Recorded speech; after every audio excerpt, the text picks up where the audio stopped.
Bonjour, je m'appelle le père François Buet et je suis un des 3 prêtres exorcistes du diocèse de Marseille. Ce que j'ai constaté en regardant ce film, c'est comment effectivement il avait pu probablement marquer l'inconscient de beaucoup de personnes concernant ce sujet, avec du coup parfois même des images pas tout à fait justes qui peuvent impacter du coup aussi la manière de vivre, de comprendre ce ministère d'exorcisme. Tu parles latin? Gote absolvo. Voilà ce que dit ce qu'on appelle les prenatanda, les préliminaires du rituel de l'exorcisme. On considère comme signe d'obsession du démon le fait de parler ou de comprendre une langue inconnue, de dévoiler des faits lointains ou cachés, de faire preuve de force qui dépasse, selon l'âge ou la condition, les forces naturelles. Voilà, ces signes peuvent offrir quelques indications, comme une aversion virulente envers Dieu, le saint nom de Jésus, la bienheureuse Vierge Marie et les saints. Je me souviens effectivement d'une prière d'exorcisme que j'avais faite, où la personne, où il y avait la croix qui était posée sur la table, elle a voulu la balayer de la main et avec une certaine violence en fait. Voilà. C'est là aussi un des écueils du film L'Exorciste, c'est que ils en font trop. Oui, il peut y avoir parfois des gestes un petit peu désordonnés, la personne peut éructer par exemple, ou même vomir, mais si vous voulez, ça reste toujours en rapport avec la physiologie humaine, si je puis dire. À un moment, on voit la jeune adolescente dans le film L'Exorciste vomir quelque chose de verdâtre gélatineux.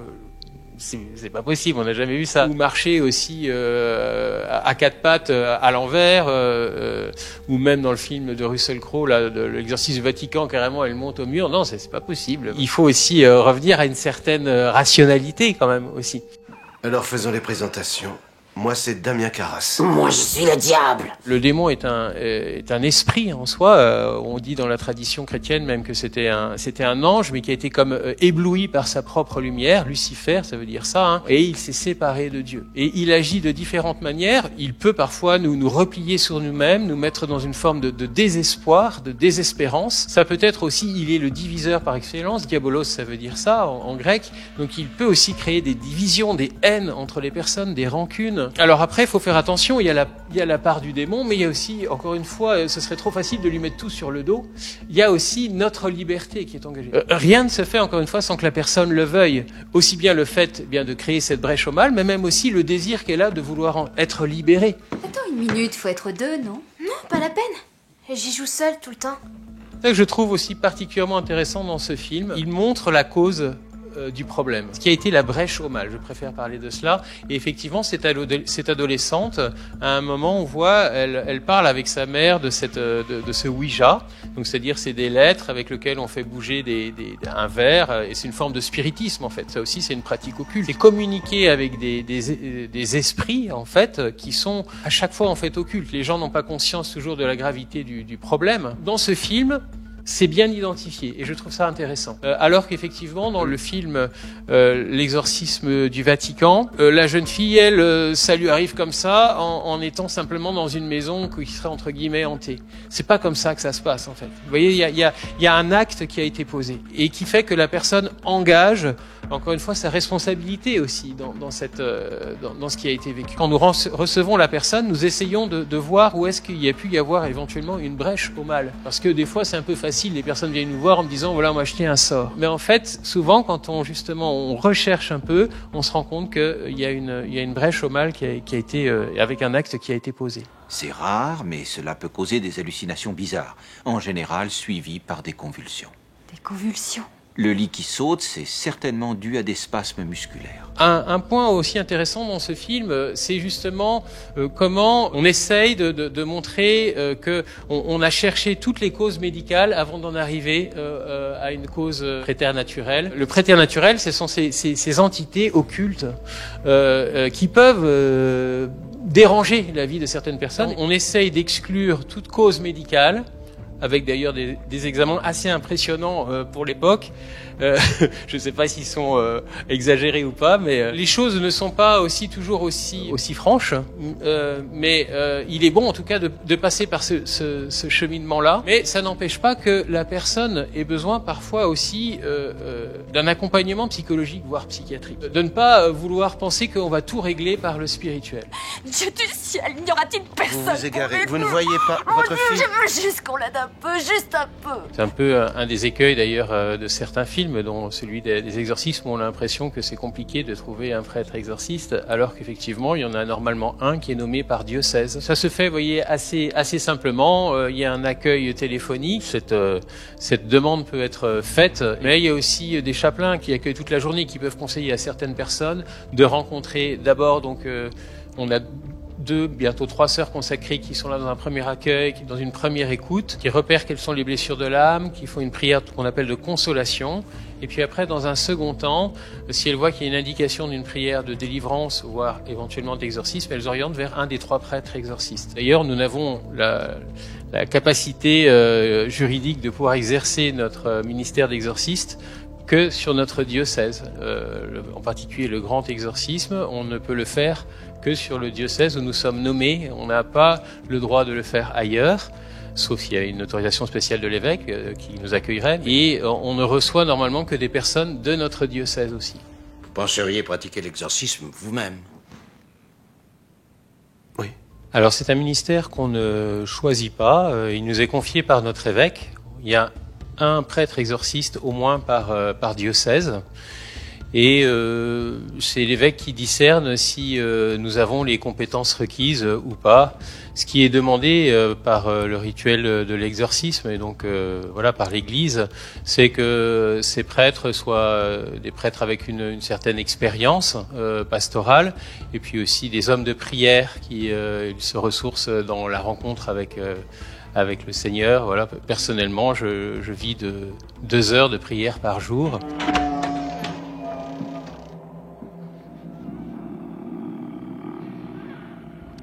Oui, on peut effectivement être parfois un peu comme un parrainage, être 2 par 2. Il est conseillé justement de travailler en équipe. La prière du grand exorcisme est comme une célébration, en fait, qui reprend la célébration baptismale. D'ailleurs, c'est pour ça qu'il faut être normalement baptisé. Mais pour une personne non baptisée, il y a éventuellement une prière qui peut être faite aussi avec cet ouvrage. Comme c'est une célébration, ça reprend du coup aussi les éléments de la célébration du baptême, avec la bénédiction de l'eau bénite, avec aussi la litanie des saints, la profession de foi.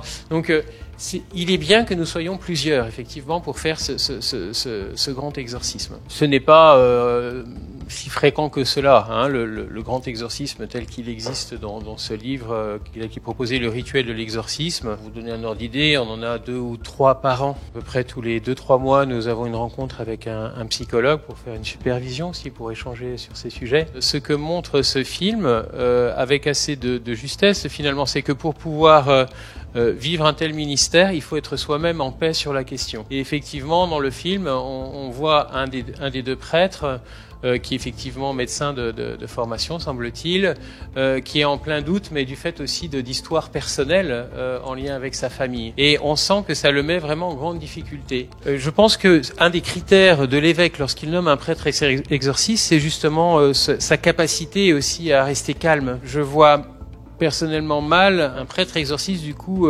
perdre ses moyens parce que encore une fois il n'a rien à craindre parce qu'il lui est donné aussi tous les moyens pour pouvoir aussi vaincre ces forces du mal.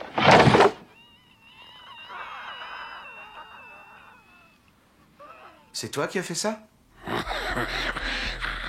Et je trouve que c'est aussi ça fait partie des tros du film aussi L'Exorciste, où on voit parfois des tiroirs qui s'ouvrent tout seuls. Le démon est me semble-t-il, plus subtil que cela, en fait. Le pouvoir du Christ te pousse à céder. Le pouvoir du Christ te pousse à céder. Je pense que comme c'est un film qui recherche justement un peu le sensationnel, il y a du trop dans ce film. Et donc effectivement, on a une séance d'exorcisme qui n'en finit pas.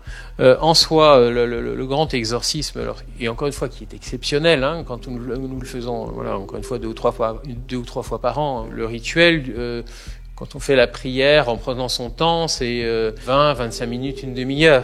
Alors après, il peut y avoir besoin de temps peut-être de silence, d'intégration, de la personne de fait a besoin aussi d'être un peu contenue ou rassurée, ou ça peut prendre 3/4 d'heure, maximum 1 heure, mais généralement, encore une fois, les choses s'apaisent.